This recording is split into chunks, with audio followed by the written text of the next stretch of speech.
The Return of the Forgotten. The Grand Council Chamber of the Galactic Alliance was considered the pinnacle of civilization, a vast dome of crystalline architecture floating above the capital world of Nexus Prime.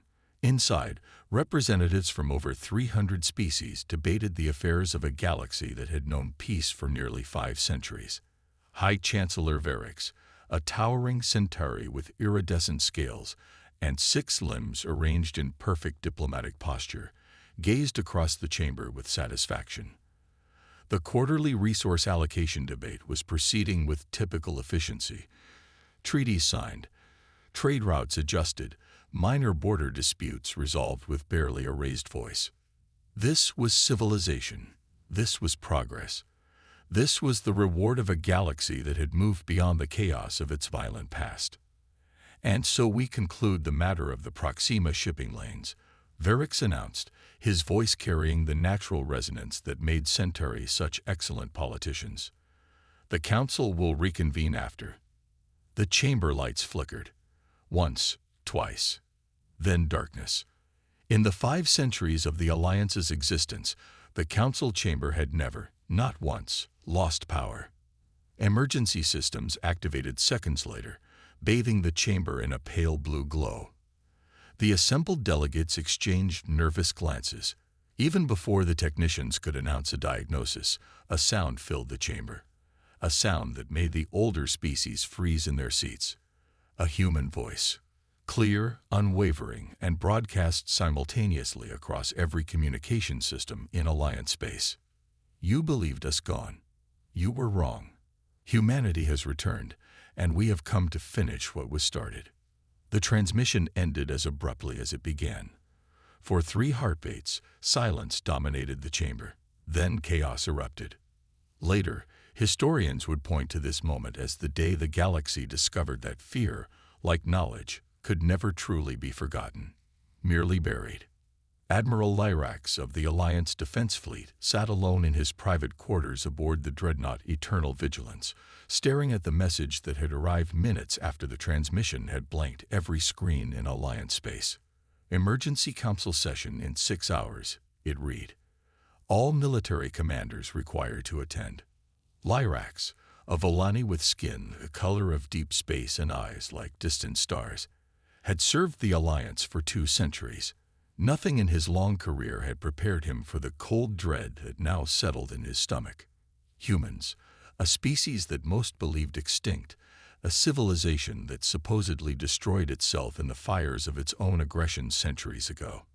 But Lyrax knew better. Every senior military commander did.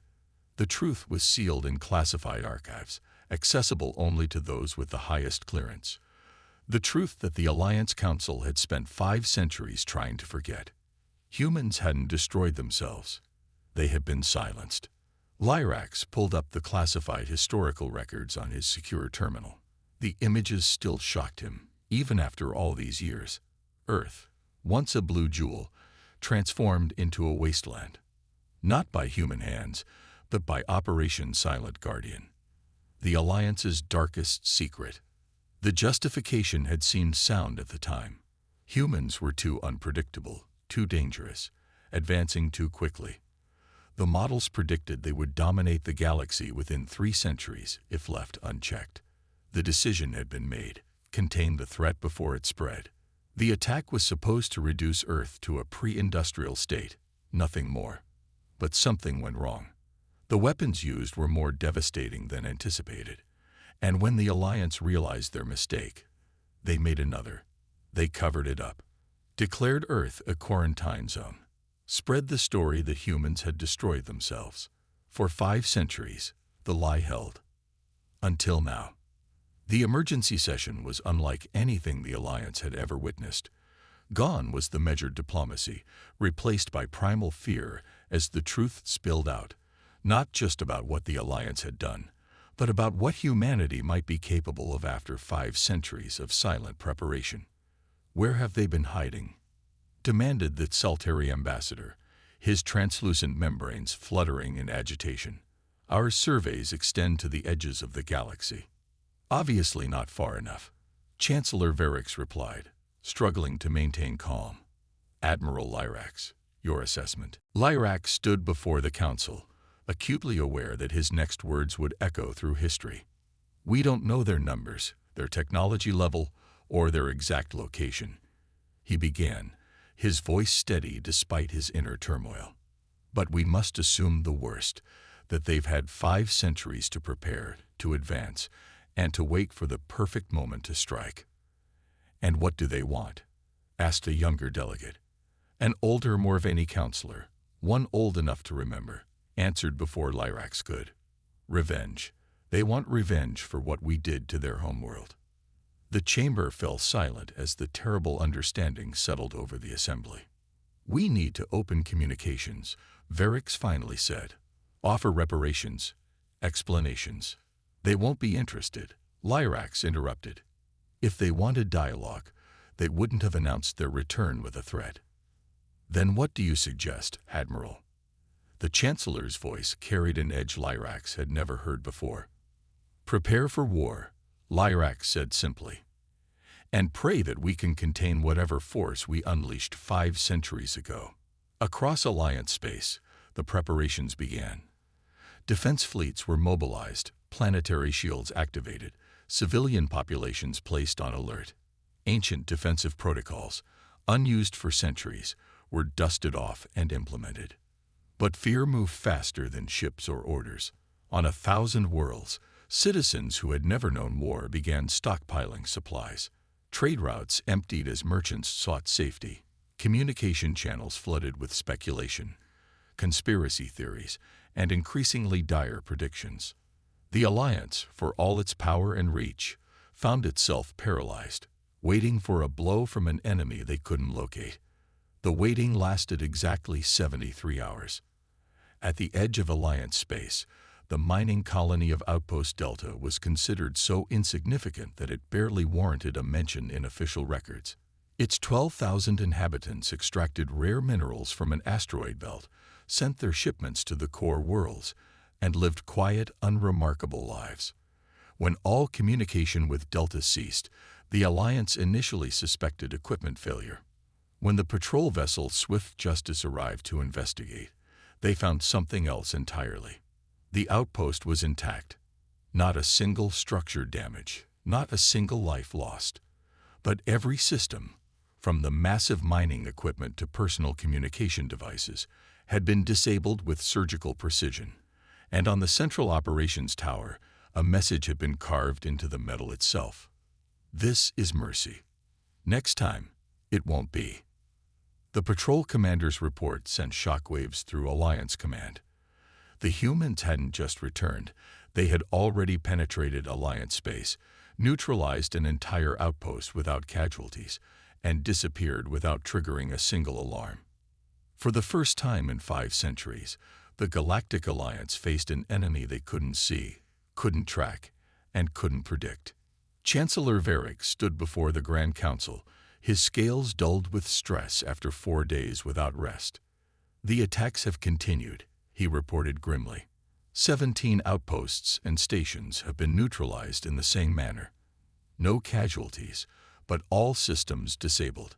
Our patrols find nothing. The humans are gone before they arrive. These are just demonstrations, Admiral Lyrax added. They're showing us they can strike anywhere, anytime, without resistance. And what of the communication attempts?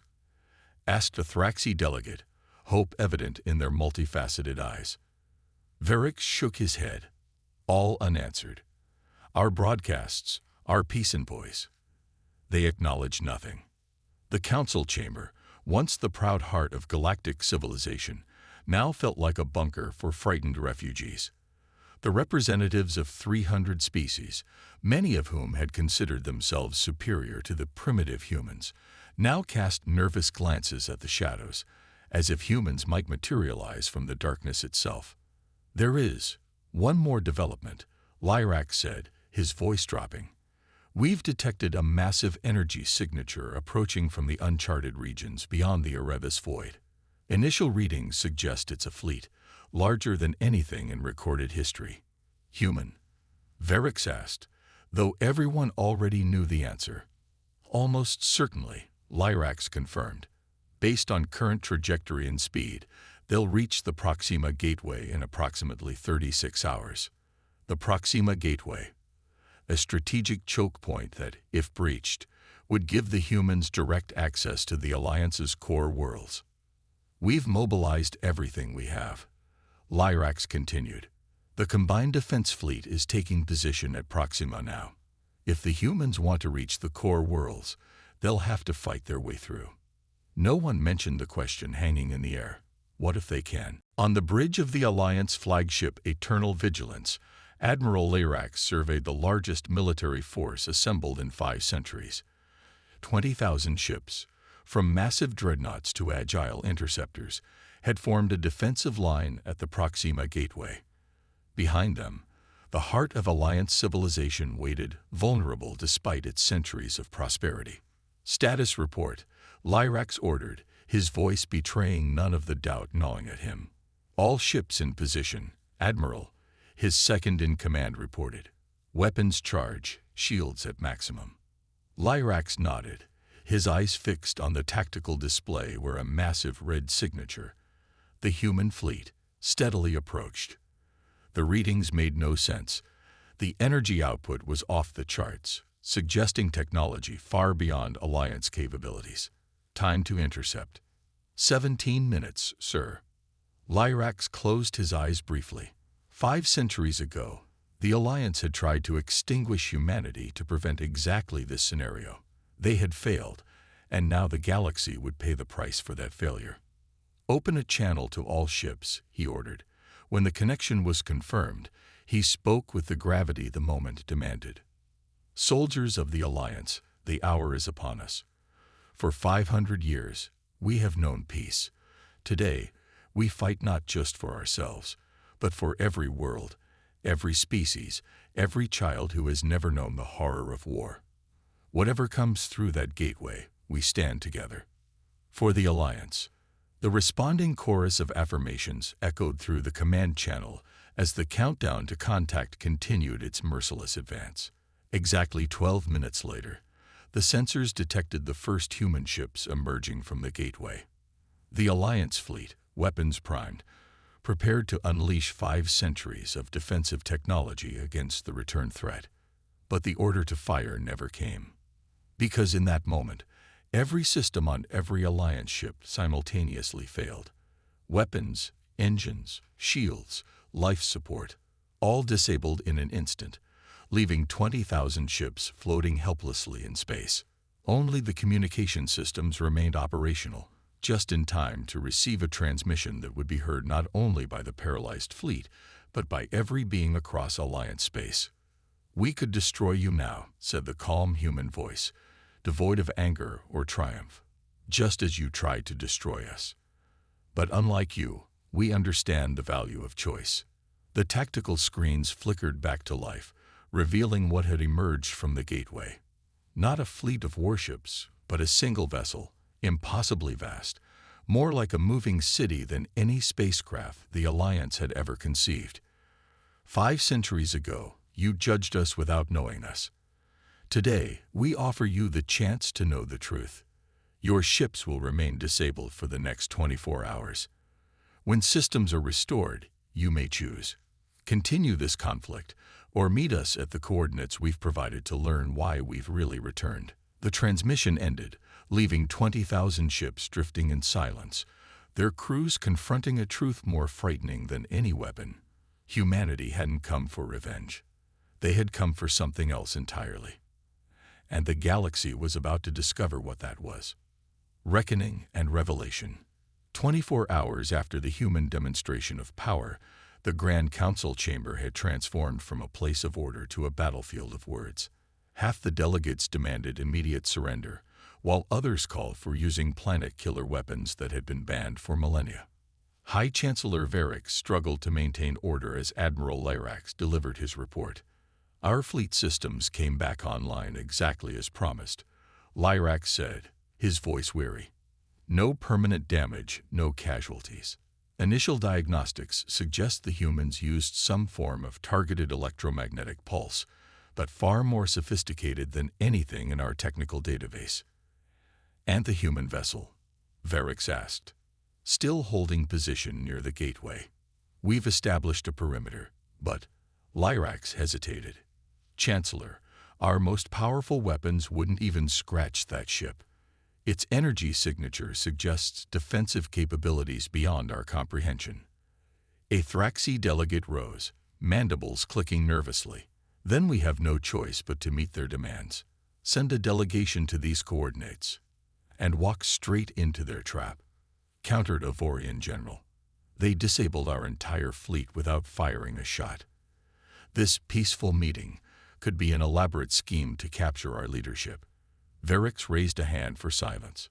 What are these coordinates they provided?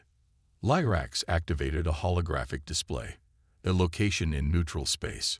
No planets, no stations, just an empty sector between spiral arms.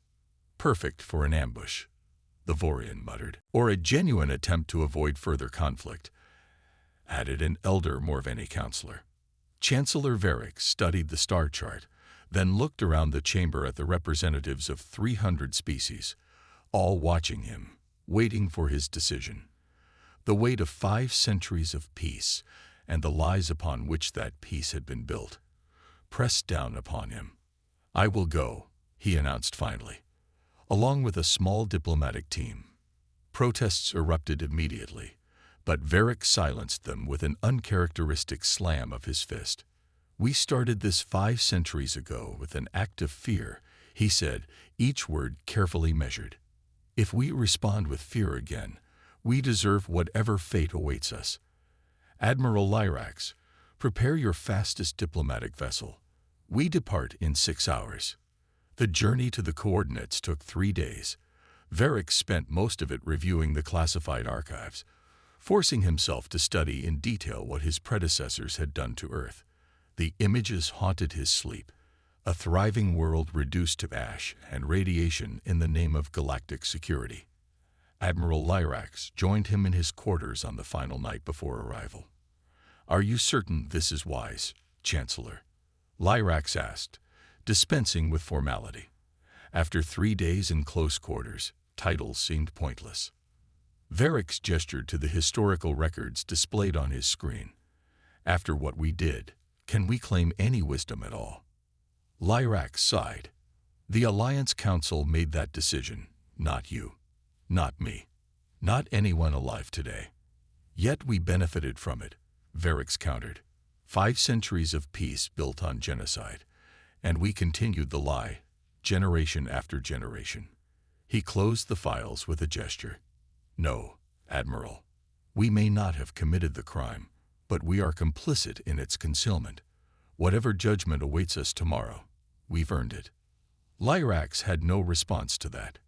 He simply nodded and left the Chancellor to his troubled thoughts. When they arrived at the coordinates, they found not the massive human vessel they had seen at the gateway, but something else entirely, a simple space station, elegant in its minimalism, floating in the void.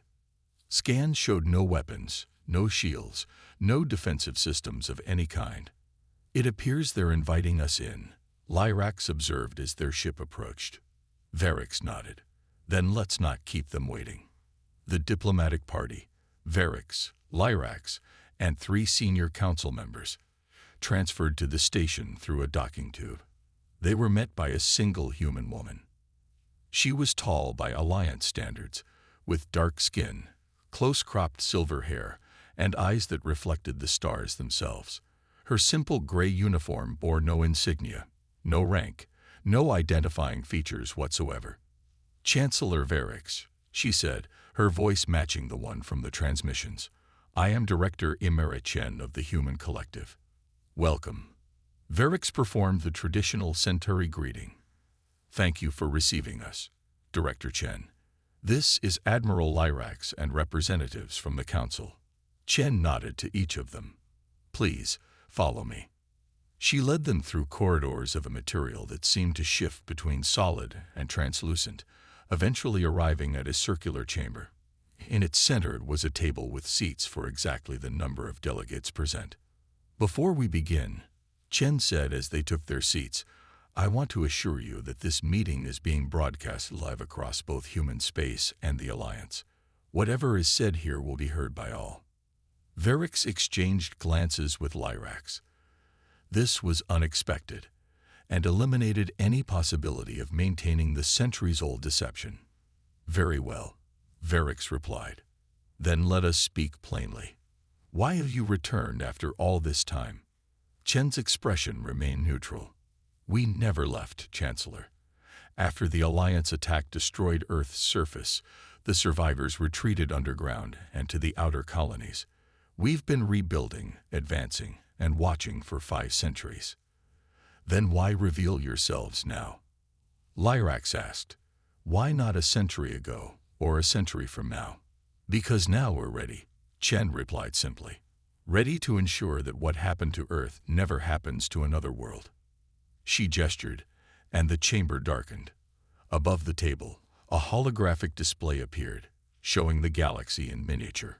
For 5 centuries, the Alliance has maintained peace within its borders, Chen continued. But beyond those borders, the hologram shifted, highlighting regions at the galaxy's edge. These areas have suffered, worlds exploited for resources, species subjugated or displaced, all while the Alliance looked away, content in its prosperity. That's not true, one of the council members protested.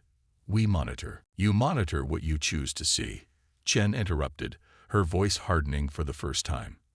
Just as your predecessors chose not to see humanity as anything but a threat. The hologram shifted again, now showing Earth as it had been, blue and vibrant. Then as it became after the attack, a scorched wasteland. We don't come seeking revenge for this, Chen said quietly. If we did, your worlds would already be ash. Varix found his voice. Then what do you want? Chen waved her hand, and the hologram transformed once more, now showing a structure unlike anything the Alliance representatives had ever seen. A vast network of interconnected rings surrounding a central sphere, all glowing with an inner light. This is the Nexus, Chen explained. The culmination of 5 centuries of human innovation. A technology that can detect aggressive intent on a galactic scale and neutralize it before it manifests into action. The implication struck Lyrax immediately. You're talking about thought control. Chen shook her head. No, Admiral. The Nexus doesn't control thoughts. It identifies patterns of aggressive organizing, fleet movements, weapons development, invasion planning, and selectively disrupts them. Similar to how we disabled your fleet, but on a galactic scale. And you plan to use this against the Alliance, Varix stated, resignation in his voice. No, Chancellor, Chen replied. We plan to offer it to the entire galaxy, including the Alliance. Silence fell over the chamber as the Alliance delegation struggled to comprehend. You want to share this technology? Varix finally managed. Chen nodded. The Nexus requires implementation stations at strategic points throughout the galaxy. It can't be controlled by any single species or government. It must be a true collective effort, with representatives from all participating worlds. A galactic peace enforcement system, Lyrax murmured, still processing the concept. The Alliance tried to destroy us because they feared we would one day dominate the galaxy, Chen said. That fear wasn't entirely irrational. Humanity's history is filled with conquest and aggression. We've spent 5 centuries confronting that aspect of our nature. She looked at each of the delegates in turn. We don't want dominion. We want assurance that what happened to Earth will never happen again, not to any world, for any reason. Varix leaned forward. And if we refuse? Chen's expression remained calm. Then we activate the Nexus anyway, but only in defense of human space. We retreat behind its protection and leave the Alliance to its fate. Its fate? One of the council members asked nervously. Chen gestured to the hologram, which shifted to show the troubled regions at the galaxy's edge. There are forces gathering beyond your borders, Chancellor. Species and civilizations that have suffered while the Alliance prospered. Without the Nexus, they will eventually overwhelm you, not today, not tomorrow, but within a century. 2. The math is inevitable. Lyrak studied the holographic data, his military mind quickly grasping the strategic realities. "She's right," he said quietly to Varix. "These population trends, resource distributions, the Alliance can't maintain its position indefinitely. So this is your justice," Varix said to Chen, "forcing us to choose between submission to your nexus or eventual collapse." Chen shook her head. "This is not submission, Chancellor. This is cooperation. The nexus cannot be controlled by humans alone. Its very design prevents it. Every participating civilization would have equal representation in its governance." She leaned forward, her eyes intense. 5 centuries ago, the Alliance acted out of fear of what humanity might become. Today, we offer you the chance to see what we actually became. The chamber fell silent again as the Alliance delegation contemplated the choice before them. Not a choice between victory and defeat, but between clinging to the past or embracing an uncertain future. "We will need time," Varix finally said, "to consult with the full council." Chen nodded. "You have 1 standard month. After that, we implement the nexus with or without Alliance participation." She stood, signaling the end of the meeting. "Choose wisely, Chancellor. The future of the galaxy depends on it." 1 month later, Chancellor Varix stood before the assembled species of the Galactic Alliance, not in a Grand Council chamber, but in an open plaza under the stars of Nexus Prime. The truth about Earth had been revealed to all, causing upheaval, protests, and soul-searching across 300 worlds. Now, trillions watched as Varix prepared to announce the Alliance's decision. "For 5 centuries, he began, his voice carrying across the plaza, and to screens throughout Alliance space, our civilization has been built upon a foundation of peace. But that foundation was flawed, constructed upon a terrible act, and maintained through deception. For 5 centuries, he began, his voice carrying across the plaza, and to screens throughout Alliance space. Our civilization has been built upon a foundation of peace. But that foundation was flawed, constructed upon a terrible act, and maintained through deception." He paused, looking up at the night sky, where, invisible to the naked eye, but present nonetheless, human ships maintained their silent vigil. "Today, we acknowledge that wrong. We accept responsibility for the actions of our predecessors, and we choose a new path forward." A murmur ran through the crowd as Varix continued. "The Alliance Council has voted to accept the human proposal. We will join in the implementation of the Nexus, not as rulers, not as subjects, but as equal partners in ensuring that violence on a planetary scale never again occurs in our galaxy." The reaction was mixed. Cheers intermingled with shouts of protest. Varix raised his hands for silence. "Change is never easy," he acknowledged, "especially when it challenges centuries of belief. But today, we choose to evolve rather than resist. We choose cooperation over isolation. We choose to face our past so that we may secure our future." High above Nexus Prime, aboard the massive human vessel that had first appeared at the gateway, Director Imara Chen watched the broadcast with her senior staff. "Do you think they'll honor the agreement?" asked her second-in-command, a skepticism born of centuries of vigilance evident in his voice. Chen considered the question. "Not all of them," she admitted. "There will be resistance, attempts to circumvent the Nexus, perhaps even sabotage." Then was this the right choice? We could have simply deployed the Nexus and protected our own. Chen turned from the screen to face her team. 5 centuries ago, the Alliance condemned humanity based on what they feared we might become. If we had acted solely in our own interest today, we would have proven them right. She looked back at the image of Chancellor Varix addressing his people. "This isn't about making the easy choice. It's about making a better choice than they did." 1 year later, the first Nexus implementation station came online in a ceremony attended by representatives from both the Alliance and the human collective. As the massive structure activated, its inner light growing to a brilliant glow visible across multiple star systems, Chancellor Varick stood beside Director Chen on the observation deck. "Is it everything you hoped for?" Varick asked as they watched the energy patterns stabilize. Chen smiled slightly. "It's a beginning. The real work, the cooperation, the trust building, the reconciliation, that's still ahead of us.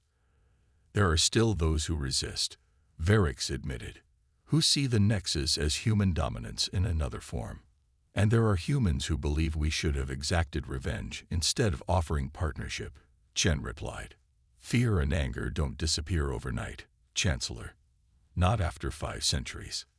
They stood in silence, watching as the Nexus pulsed with energy that would soon connect with other stations being constructed throughout the galaxy, forming a network that would detect and neutralize aggressive actions before they could manifest into atrocities.